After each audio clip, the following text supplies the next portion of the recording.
Hello, അതെ, member Rameshan ആകാൻ പോകുന്നയാളാ. താൻ പറഞ്ഞോ.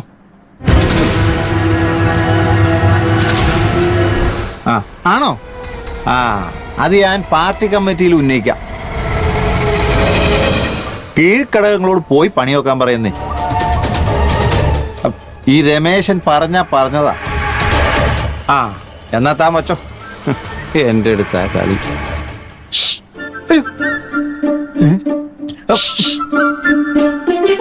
ഈ പറമ്പ് മുഴുവൻ കാട് പിടിച്ച് കിടക്കുന്ന ഈ പാമ്പ് വല്ല ആണോ?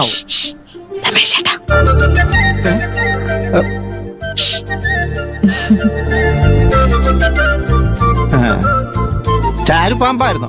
അല്ല, ചാരുവായിരുന്നു. എന്താ ചാരു? രമേശ് ചേട്ടൻ ആരും കാണാതെ അപ്പുറത്തേക്കൊന്ന് വരുമോ? എന്തിനാ? വാ, പറയാം.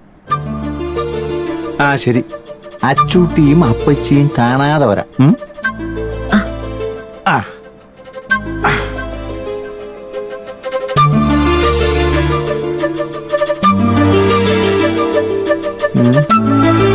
എന്തിനായിരിക്കും വരാൻ പറഞ്ഞു?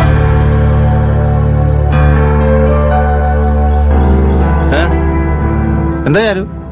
രമേശ് ചേട്ടാ, അരവിന്ദേട്ടനെയും ശ്രേയുടെ ഒരു കാര്യത്തിന് എന്റെ കൂടെ നിൽക്കണം. എന്ത് കാര്യാ ചാരു? അത് അവരുടെ മുടങ്ങിപ്പോയ ആദ്യരാത്രി നടക്കണം. ആദ്യരാത്രി? അതൊന്നും നടക്കാൻ പോകുന്നില്ല. വലിയളിയനെ അതൊന്നും ആഘോഷിക്കാനുള്ള യോഗമില്ല. അങ്ങനെ പറയല്ലേ രമേശ് ചേട്ടാ. അരവിന്ദേട്ടന്റെ ആഗ്രഹങ്ങൾ നമ്മളെ വേണ്ടേ നടത്തി കൊടുക്കാൻ? അത് ശരിയാ. അവരുടെ കല്യാണം കഴിഞ്ഞിട്ട് ഇത്രയും ദിവസമായി. ആദ്യരാത്രി തന്നെ കറണ്ട് പോയി. അതോടെ രണ്ടുപേരുടെയും പ്രതീക്ഷകൾ ഇല്ലാതായി. പിന്നെ അങ്ങോട്ടേക്കുണ്ടായത് രമേശ് ചേട്ടന് അറിയാലോ. അറിയാൻ ചാരു. നിനക്കും ആകാശിനും ഇതിൽ പങ്കുണ്ടെന്ന് ഞാൻ വിശ്വസിക്കുന്നില്ല. അമ്മായിയോട് പറഞ്ഞ് എല്ലാം സെറ്റ് ചെയ്യാന്ന് വിചാരിച്ചാ അറിയാലോ, എന്നെ കണ്ട അമ്മായിക്ക് ചതുർത്ഥിയാ.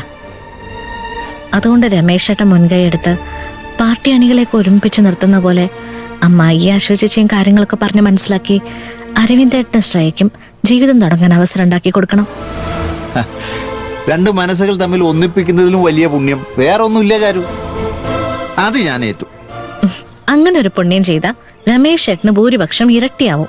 ആ, അതാ എനിക്കും വേണ്ടത്. ഇപ്പൊ തന്നെ ഞാൻ വലിയളിയനെ കണ്ട് കാര്യങ്ങൾ ശരിയാക്കാം. എന്താ പോരെ? ആ, മതി രമേശ് ചേട്ടാ. അരവിന്ദേട്ടന് സന്തോഷമുള്ള നല്ലൊരു ജീവിതം ഉണ്ടാവണം. പിന്നെ രമേശ് ചേട്ടാ, ഒരു കാര്യം. എന്താ ചാരു? ഇത് ഞാൻ പറഞ്ഞിട്ടാന്ന് ആരും അറിയല്ലേ? ഇല്ല ചാരു, പാർട്ടി രഹസ്യങ്ങൾ സൂക്ഷിക്കുന്ന പോലെ എന്റെ മനസ്സിൽ മാത്രമേ എഴുതിയിരിക്കൂ. ഞാൻ ആരോടും പറയില്ല. ചാരു ചെല്ലേ. എന്നാ ശരി രമേശ്. വലിയളിയാ, നാട്ടുകാരുടെ ആവശ്യങ്ങൾ നടത്തി കൊടുക്കുന്നവനാ രാഷ്ട്രീയക്കാരൻ നേതാവും. ഇന്ന് നിന്റെ ഫസ്റ്റ് നൈറ്റ് നടത്തിയിരിക്കും പക്ക. അപ്പൊ ചലോ ആദ്യരാത്രി.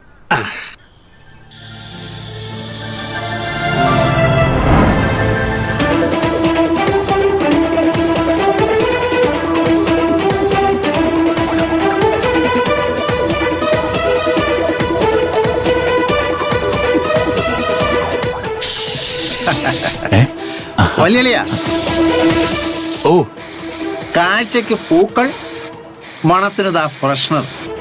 ഇനി രസത്തിന് ഫ്രൂട്ട്സ് വേറെ ഉണ്ട്. കേൾവിക്ക് മറ്റൊന്നുകൂടിയുണ്ട്. അതെന്താ? നല്ല ലവ് സോങ്സ്. ഇതൊക്കെ ചെയ്തു വെച്ചിട്ട് വല്ലതും നടക്കുമെന്ന് എന്റെ സംശയം. പിന്നെ നടക്കാതെ പിന്നെ? ഈയിടെ ആദ്യ ദിവസം കരണ്ട് പോയി, രണ്ടാം ദിവസം പെങ്ങള് മാടത്തിന് വയറുവേദന വന്നു, പിന്നെ ഹണിമൂണിന് പോയപ്പോ ചില്ലറ പ്രശ്നങ്ങളൊക്കെ ഉണ്ടായി. അത് കഴിഞ്ഞ കഥയും കാര്യങ്ങളൊക്കെ അല്ലേ. ഇന്നിപ്പോ അതുപോലെ ആകണമെന്നില്ലല്ലോ. പെങ്ങള് മാടത്തിന്റെ മനസ്സിലും ഉണ്ടാവില്ലേ ആഗ്രഹങ്ങളും മോഹങ്ങളും ഒക്കെ? ഉണ്ടാവൂല്ലേ? ഉറപ്പായിട്ടും ഉണ്ടാവും. ഈ സമയത്ത് മോഹങ്ങളൊന്നും ഇല്ലെങ്കിലേ ഉണ്ടാക്കണം. അതിനായി പൂക്കളും ഫ്രഷ്നറും ഫ്രൂട്ട്സും ഒക്കെ. പിന്നെ പാട്ടും. പെങ്ങളും മാടും റൂമിലേക്ക് കയറി വരുമ്പോ തന്നെ ഈ ബ്ലൂടൂത്ത് സ്പീക്കറിൽ സോങ് സ്റ്റാർട്ട് ചെയ്യും. അതും സൂപ്പർ ലവ് സോങ്. അത് കേട്ട് മാഡത്തിന്റെ മൂഡ് മാറും. പിന്നെ ഞാൻ പറഞ്ഞു തരേണ്ടതില്ലല്ലോ.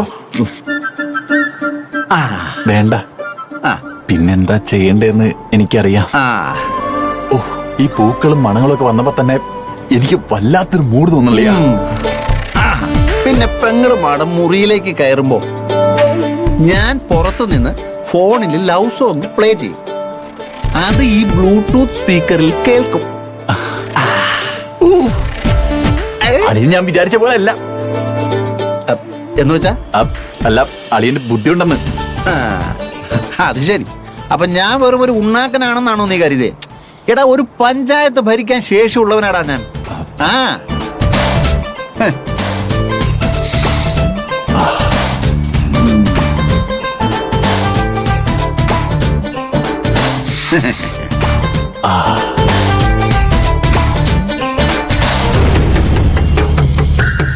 ഇന്ന് മേഡത്തെ ഞാൻ എന്റെ ഭാര്യയാക്കാം. മേഡത്തിന് വേണ്ടി ജീവൻ കളയാൻ ശ്രമിച്ചുകൊണ്ട് എന്നോടൊരു സെന്റിമെന്റ്സ് ഇല്ലാതിരിക്കില്ല. വിടില്ല മേഡം, ഇന്ന് ഞാൻ വിടില്ല.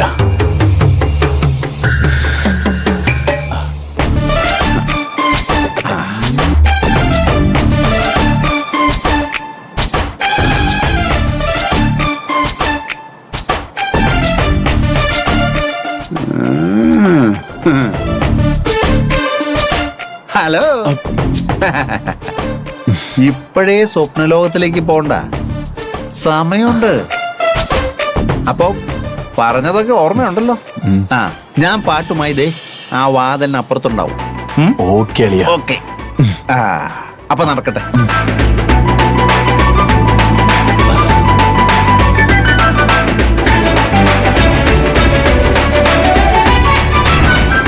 കാക്കോത്തി,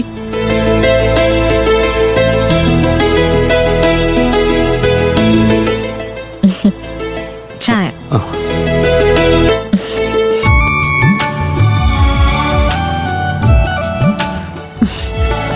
എടി അശ്വതി, എന്താമേ? ഒരു ഗ്ലാസ് പാല് തിളപ്പിക്കാൻ ഇത്രയും സമയം വേണം?